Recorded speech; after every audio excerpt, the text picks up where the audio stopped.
వీరశైవ సమాజం 2026-28 ఎన్నికల నిర్వహణకు సంబంధించి అన్ని ఏర్పాట్లు పూర్తయ్యాయని ఎన్నికల ప్రధాన అధికారి వీర్కర్ నారాయణ తెలిపారు. ఆదివారం జరగనున్న ఓటింగ్ ప్రక్రియను సజావుగా ప్రశాంత వాతావరణంలో నిర్వహించేందుకు విస్తృత ఏర్పాట్లు చేసినట్లు ఆయన వెల్లడించారు. ఈ సందర్భంగా ఆయన మీడియాతో మాట్లాడిన వివరాల ప్రకారం ఓటింగ్ ఆదివారం ఉదయం 8 గంటల నుంచి మధ్యాహ్నం 3 గంటల వరకు కొనసాగుతుందని తెలిపారు. సమాజంలో మొత్తం 1061 మంది ఓటర్లు ఉన్నారని, వీరిలో ప్రతి ఒక్కరూ తమ ఓటు హక్కును వినియోగించుకునేలా ప్రత్యేక ఏర్పాట్లు చేపట్టినట్లుగా తెలిపారు. ఎన్నికల బరిలో మొత్తం 49 మంది అభ్యర్థులు పోటీ పడుతున్నారని తెలిపారు. ఓటర్ల సౌకర్యార్థం 3 పోలింగ్ బూతులను ఏర్పాటు చేశారు. ప్రతి బూత్లో సుమారు 350 మంది ఓటర్లు ఓటు వేసే విధంగా ప్రణాళిక రూపొందించారు. అలాగే ఓటింగ్ కేంద్రాల్లో మంచినీటి సౌకర్యం, అవసరమైన మౌలిక వసతులు కల్పించినట్లు కూడా తెలిపారు. ఈ ఎన్నికల నిర్వహణలో మొత్తం 16 మంది సిబ్బంది విధులు నిర్వర్తిస్తున్నారని పేర్కొన్నారు. ప్రత్యేక పరిస్థితుల దృష్ట్యా 68 మంది ఓటర్లకు బదులుగా మరొకరు ఓటు వేసేందుకు అనుమతి కల్పించినట్లుగా తెలిపారు. అంతిమంగా ప్రతి ఓటరు ప్రజాస్వామ్య విధానంలో తమ ఓటు హక్కును వినియోగించుకోవాలని, ఎన్నికలు ప్రశాంతంగా జరిగేందుకు అందరూ సహకరించాలని విజ్ఞప్తి చేశారు.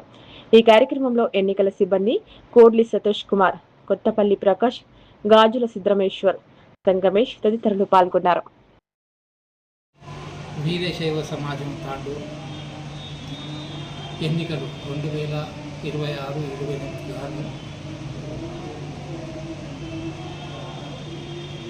పోటీలో ఉన్న అభ్యర్థులు సంఖ్య 49. అందుకు గాను 3 పోలింగ్ స్టేషన్లు ఏర్పాటు చేయగలిగింది. ప్రతి పోలింగ్ స్టేషన్ నందు 350 మంది ఓటర్లు కలరు. మొత్తం పోలింగ్ సిబ్బంది సంఖ్య 16 మంది. పోలింగ్ సమయము ఉదయం 8 గంటల నుండి మధ్యాహ్నం 3 గంటల వరకు ఉంటుంది. మొత్తం ప్రాక్సీ ఓట్ సంఖ్య 68. మొత్తం ఓటర్ల సంఖ్య 1061. సాయంత్రం 5 గంటల నుండి లెక్కింపు. పోలింగ్ స్టేషన్ అన్ని శ్రీ బావిగి భద్రేశ్వర దేవాలయంలోని దాసోహం నందు ఏర్పాటు చేయలేనది. ఓటర్లకు మంచినీటి వ్యవస్థ మరియు ఎయిర్ కూలర్లు ఏర్పాటు చేయలేనది. గట్టి పోలీస్ బందోబస్తు ఏర్పాటు చేయలేనది. అభ్యర్థులు మరియు ఓటర్లు ఎన్నికల్లో ప్రశాంత వాతావరణంలో నిర్వహించడం గాను సహకరించగలరని కోరుతున్నాను.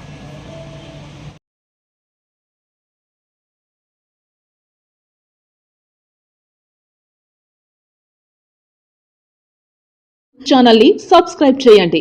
అలాగే ఇక్కడ ఉండే ఈ గంట సింబల్ ని క్లిక్ చేయండి. మేము అప్డేట్ చేసే ప్రతి వీడియో నోటిఫికేషన్స్ మీకు వచ్చేస్తాయి.